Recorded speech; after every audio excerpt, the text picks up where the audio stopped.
छत्तीसगढ़ जी। हरियाणा का किसान नेता सुरेश कोत फर्जी मीडिया पंजाब केसरी के सामने नारनौल सिटी न्यूज़ चैनल में वीडियो डाला गया था। उसके सामने तो ये बहुत भौंक रहा था, और जब आम जनता इनसे बात करने लगती तो ये फ़ोन काट के क्यों भाग जाते, फ़ोन से बात क्यों नहीं करते हैं।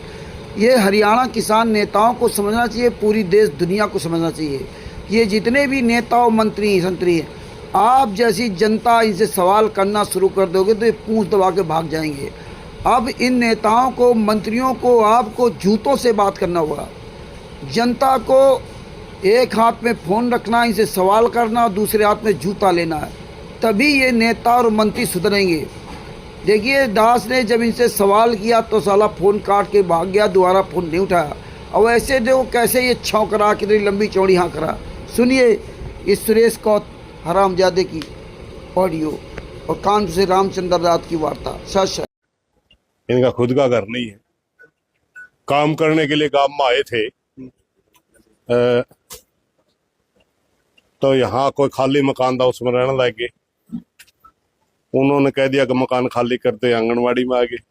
संता का जो असली चरित्र हो है, हाथ को न्यू नहीं करना, न्यू करना। आज हमने देखा है रामपाल के शीशे उसी को पूर्ण कर रहे हैं। 30-30, 40-40 हजार फीट पाइप, 5-5, 6-6 मोटर, मतलब लगातार दे रहे हैं, लेकिन कोई किसान नेता बोल नहीं रहा। ये लग एक मोटर लुआ गया, कोई मंत्री आया, फोटो उतरवा गया, बिक गया, तागड़ी तक पानी में हंड के बिक गया। मगर रामपाल महाराज के शिष्य वहां पहुंचे, उन्होंने बहुत ज्यादा पाइप और मोटरें लगवाई हैं। जिस एरिया में पानी चढ़ रहा है, कभी जमाने में रामपाल महाराज के ये सारा एरिया खिलाफ था, मगर आज उसी क्षेत्र में पानी चढ़ गया और रामपाल महाराज ही उनका काम आया। गुण भी गाँव ये तो गुण गाँव भाई करता दिखेगा, चमत्कार को नमस्कार है। आप जेल में गए थे, जेल में ही बताओ मिले थे। मन तो मिले थे, मेरे तो जेल में बिस्कुट खुआए थे, मेरे तो उतने से चकी थी। ठीक है सौदा तो फिर चलो ई बरुवाड़ा के आसपास रहेंगे जैसे कि पहला इन कहा यू कड़त आ गया यार, मामला और सेदेगा ये उनका भी जैसे कि। पंजाब केसरी के सभी दर्शकों को नमस्कार। देखिए, हम खेड़ी जालब तहसील के अंतर्गत आने वाले गांव कोतकला में खड़े हुए हैं। कोतकला गांव में एक गरीब परिवार था जिसकी सुध संत रामपाल जी महाराज द्वारा ली गई है। संत रामपाल जी महाराज द्वारा एक अन्नपूर्णा मुहिम चलाई गई है। उसी अन्नपूर्णा मुहिम के तहत गांव कोतकला का जो गरीब परिवार था, जिसमें 5 सदस्य हैं, जिस महिला का पति पिछले दिनों गुजर गया था, कमाने के लिए कोई भी सहारा नहीं था, उस परिवार की सुध लेने के लिए संत रामपाल जी महाराज के शिष्य गांव कोतकला में पहुंचे और इन्होंने यहाँ पर जो कुछ दिया है वो हम सभी दिखाएंगे। देखिए, हम लगातार आपको दिखाते रहेंगे कि यहाँ पर जूते, चप्पल, बच्चों की छोटी छोटी ड्रेस है, वो महिलाओं के लिए जो ड्रेस है वो भी सभी ली गई है। हम पूरा सामान दिखा देते हैं आपको। देखिए, उसके साथ साथ जो 4 चारपाई वो भी है, गैस सिलेंडर है, मतलब घर का सारा सामान, जो भी घर में चम्मच से लेकर गैस सिलेंडर तक हर सामान, पानी की टंकी से लेकर कैंपर तक हर सामान यहाँ पर दिया गया है। और इसके साथ साथ देखिए, जो एक साबुन तेल से लेकर जो भी सारा सामान है, घरेलू सामान है, और तो और आलू प्याज वो भी यहाँ पर दिए गए हैं, सूखा दूध दिया गया है। ये सभी चीजें संत रामपाल जी महाराज द्वारा पहुंचाई गई है। एक अन्नपूर्णा मुहिम उन्होंने चलाई है, उसी मुहिम के तहत ही ये सभी सामान गांव कोतकला में गरीब परिवार को पहुंचाया गया है। संत रामपाल जी महाराज के अनुयायी इस सामान को लेकर यहाँ पहुंचे, उन्हीं से हम खास बातचीत करेंगे कि इस सामान को पहुंचाने का क्या उद्देश्य है, किस तरह ये परिवार इन्होंने चुना है, कैसे पता चला कि ये गरीब परिवार गांव कोतकला में रहता है। तो सभी बातें हम इनसे पूछेंगे। जी बताइए जी, क्या नाम है जी आपका? मनोज दास है जी। जी मनोज दास जी, ये परिवार यहाँ रह रहा था, बता रहे हैं, ग्रामीणों से भी हमने पूछा कि गरीब परिवार है, लेकिन आपको कैसे पता चला इसका? जी, हमारे सतगुरुदेव जी संत रामपाल जी महाराज जी की दया से जैसे एक अन्नपूर्णा मुहिम चली हुई है, और अन्नपूर्णा मुहिम के तहत हर गरीब परिवार की पूरी सारी जरूरतें पूरी की जाती है। हमारे सतगुरुदेव जी का मिशन है कि भाई कोई भी परिवार, गरीब परिवार भूखा न रहे, न शिक्षा से वंचित रहे, और न कोई चिकित्सा के द्वारा भाई उनके आर्थिक तंगी के कारण चिकित्सा नहीं हो पाती, और उनके सिर पे छत नहीं है तो छत भी प्रोवाइड करवाते हैं सतगुरुदेव जी। और इस परिवार का जैसे हम सरपंचों के माध्यम से गांव में परिवार में कोई हमारा जानकार है, रिश्तेदार है या कोई हमारे भगत भाई है, गांव गांव डोर टू डोर जाकर उस परिवार गरीब परिवार को चिन्हित करते हैं। भाई कोई परिवार भूख से तो नहीं रह रहा, भूखा तो नहीं है, या बच्चे उनकी कोई परेशानी तो चिकित्सा के कारण मतलब परेशान तो नहीं है। तो इस प्रकार हम परमात्मा सतगुरु संत रामपाल जी ये महाराज, कैसे ढूंढा जी आप? ये हमने जैसे हमारे भगत भाई हैं, उन्होंने यहाँ मतलब संगत के जो हेलो, हाँ जी, किसान नेता, अरे किसान नेता सुरेश कोत जी बोल रहे हरियाणा से। अरे नमस्कार सर, नमस्कार सर, मैं कानपुर से रामचंद्र यादव बोल रहा हूँ।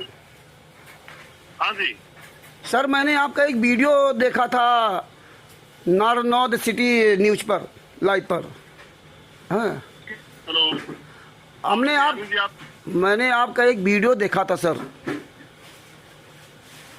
हेलो हेलो, मेरी आवाज़ नहीं आ रही क्या?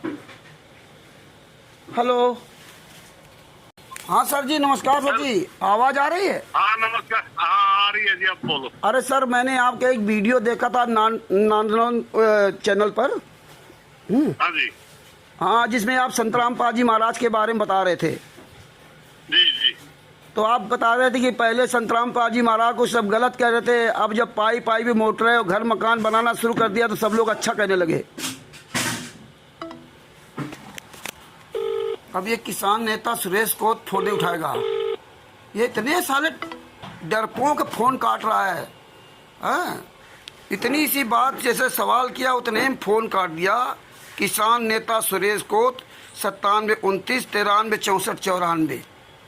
हाँ, बड़ी तारीफ झोंक रहा था। संतराम पाजी महाराज ने मुझे जेल में बिस्कुट खिलाया, बस इतने ही सवाल किया, उतने में फ़ोन काट दिया। और अब मेरा फ़ोन काट रहा है, बात नहीं कर रहा है। ये साले किसान नेता है हरामजादे, कि ये किसानों के दुश्मन हैं। मतलब अकेले में फर्जी न्यूज़ चैनलों में फर्जी पत्रकारों के सामने ये नारनौद सिटी लाइव, ये साले हरामजादों के सामने ये भौंकेंगे, क्योंकि ये जितने पत्रकार होते हैं ये सब बिके होते हैं, अपना जमीर बेच दिया होता है। इसलिए ये पत्रकार इन नेताओं से सवाल नहीं कर सकते।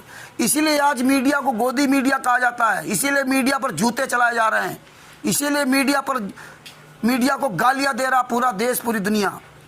ये सवाल हम करेंगे, आम पब्लिक करेंगे, लेकिन ये सवाल नहीं करेंगे। ये केवल अपने मनमर्जी सवाल करेंगे जिस दिन इनके चैनलों की टीआरपी बढ़े। नारनौद सिटी न्यूज़ चैनल ने इससे सवाल नहीं किया कि वही संतराम पाजी महाराज जेल में, ये पैसा कौन दे रहा है, कहाँ से आ रहा है। आप कैसे कह सकते हैं? पहले तो आप गालियां देते थे, तब संतराम पाजी महाराज ने कौन से आपके साथ गलत काम किया था? है बरवाला कांड संतराम पाजी महाराज ने कराया था? है आज अच्छा सब हो गया? संतराम पाजी महाराज के नाम से कौन कुकर्म कर रहा है? संतराम पाजी महाराज तो जेल में है। ये मीडिया सवाल नहीं करेगा। ये किसान नेता ये पब्लिक से क्यों डरते हैं? आम पब्लिक के सवालों का जवाब देने से क्यों घबराते हैं? मुझे ये नहीं समझ में आता। हमने तो उन्हीं की बात पूछ रहा हूँ कि आप तारीफ कर रहे थे संतराम पाजी महाराज की, बुराई करने पहले बुराई किया, फिर बाद में तारीफ किया। आप कैसे बिस्कुट खाए थे सतलोक आश्रम जेल के अंदर? कैसे परमात्मा ने संतराम पाजी महाराज आप बिस्कुट खिलाया था? उनको खुद खाने की व्यवस्था नहीं है, 11 साल से पैरोल नहीं आ सके बाहर। और संतराम पाजी महाराज इतना अच्छे हैं, भारतीय जनता पार्टी कांग्रेस सब मिल करके संतराम पाजी महाराज को फंसाया। ये किसान नेता सब क्या कर रहे हैं?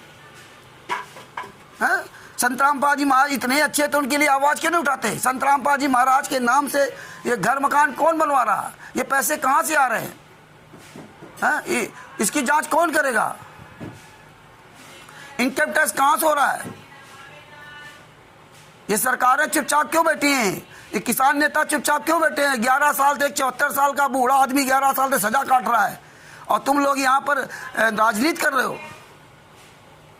लेकिन अब फोन नहीं उठा रहा। कानपुर से रामचंद्र यादव, मोबाइल नंबर 91 40 62 26 68। आज 5/10/2025 रविवार 12:36 होने जा रहा है। अब ये फोन नहीं उठा रहा। किसान नेता सुरेश कोत, हिसार हरियाणा, अकेले में देखो फर्जी चैनल के सामने देखो कैसे डींग मारते हैं, कैसे लंबी चौड़ी भाषण मारते हैं। जब कोई आम जनता सवाल कर देती है तो तुरंत फोन काट देते, इतना डर लगता है। इतने कायर है नेता मंत्री। ये नेता नहीं, ये नेता जूता के भूखे हैं, ये जूतों से मानेंगे। भारत की जनता को जाग जाना चाहिए, नहीं जागोगे तो तुम्हारी ऐसी दशा कर रही नेता लोग। संत रामपाल जी में आज सभी शिष्यों निवेदन है कि ऐसे गद्दारों को फ़ोन करो। इसीलिए पूरा वीडियो डालना संभव नहीं था, लंबा वीडियो हो जाता। इसलिए आप खुद नारनौल सिटी न्यूज़ चैनल पर जाकर सिटी लाइव पर आप वीडियो देख सकते हैं। ऐसे गद्दारों के लिए जूता अभियान चालू कीजिए। ये जनता से बहुत डरते हैं, वैसे बबरसेन बनेंगे। इसलिए अब जनता को, भारत की जनता को हर क्षेत्र में जागरूक होना पड़ेगा। अपना जूता उठाइए, इन गद्दारों को जूतों से मारिए। जय हो बंदी छोड़।